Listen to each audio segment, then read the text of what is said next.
This is Simon Sage from Into Mobile at Mobile World Congress 2010. We're taking a look at the first else. We got Yael here. Yael? Hello. Hi. So, you enjoying the show? It's just about done, eh? Yeah. Yeah, it's been a long show for you guys, but... It's been a long show, but I can tell you that everyone who came into our booth was very excited.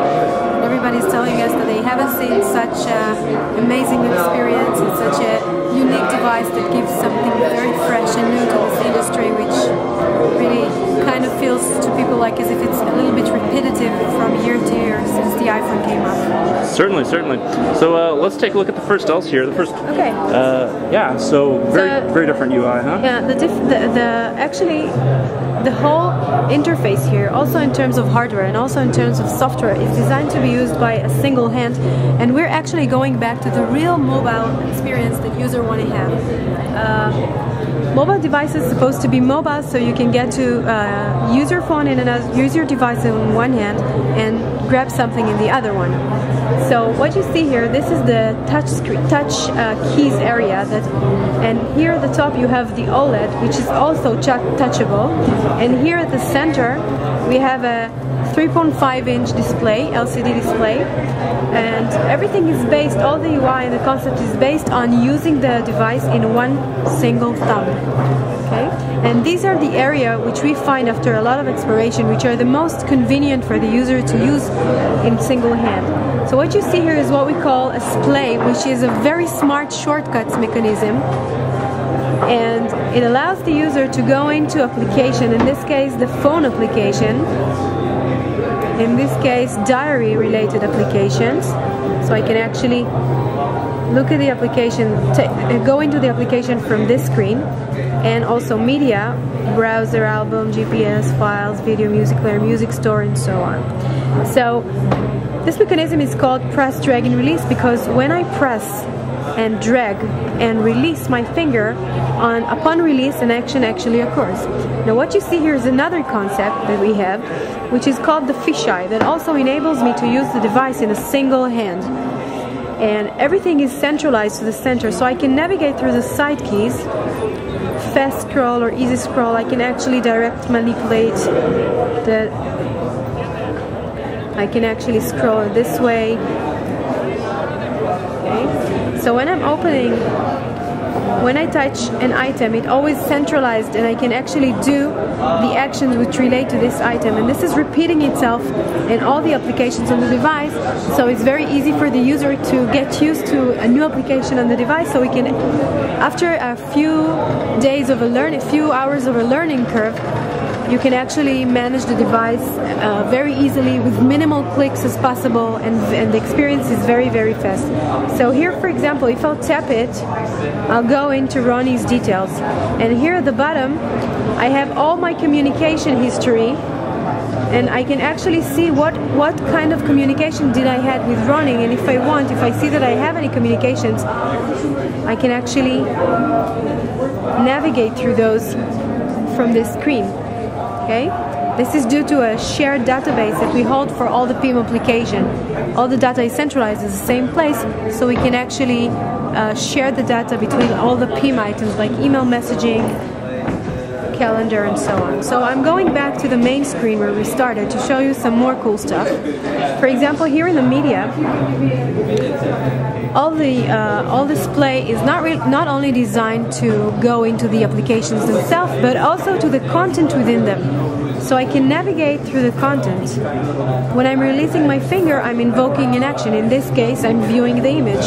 Again, the fisheye concept in the center. Of course, here you can also enjoy landscape mode. For example, I'm tapping, and I can actually go through my images. When I choose an image, let's go this way. When I tap on it, I get this zoom controller that allows me to zoom in and zoom out without the need to do like this in other mobile devices. So I'm actually zooming in and out with a single hand, which is amazing. Very, very comfortable to use. Let me show you some more cool stuff that also shows the multitasking capabilities of the device. For example, if we're looking at the music store, the music player, when I'm navigating through my songs, I get a very beautiful preview. If I want to play a song, I just tap it, and here is my music player.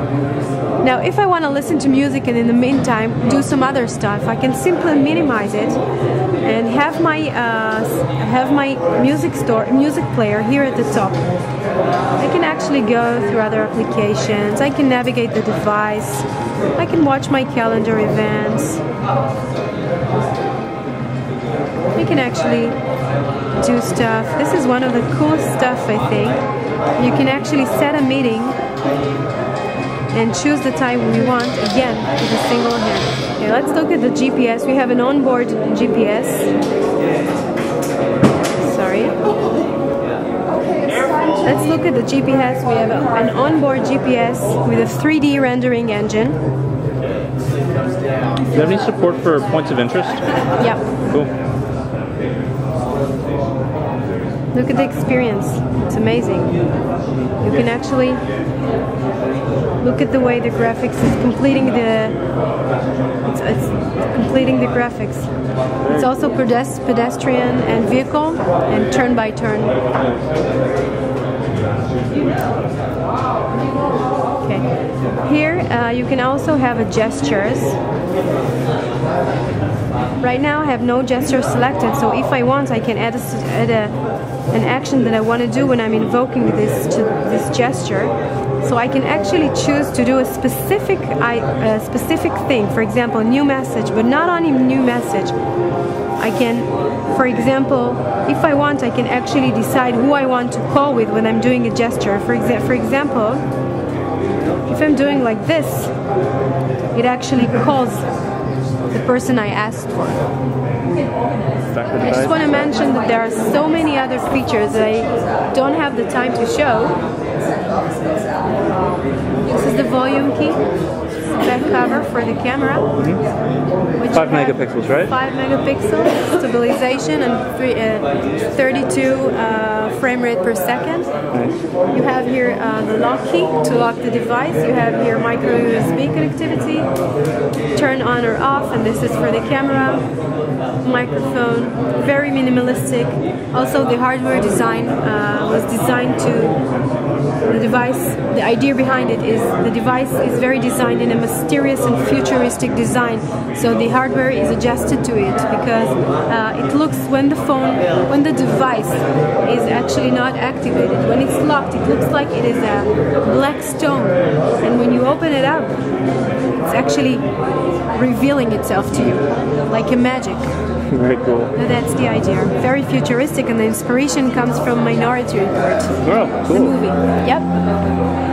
Okay, so let's say people are totally sold on the idea. When can we pick up one of these? Okay, it's going to be launched in Q2, Q3.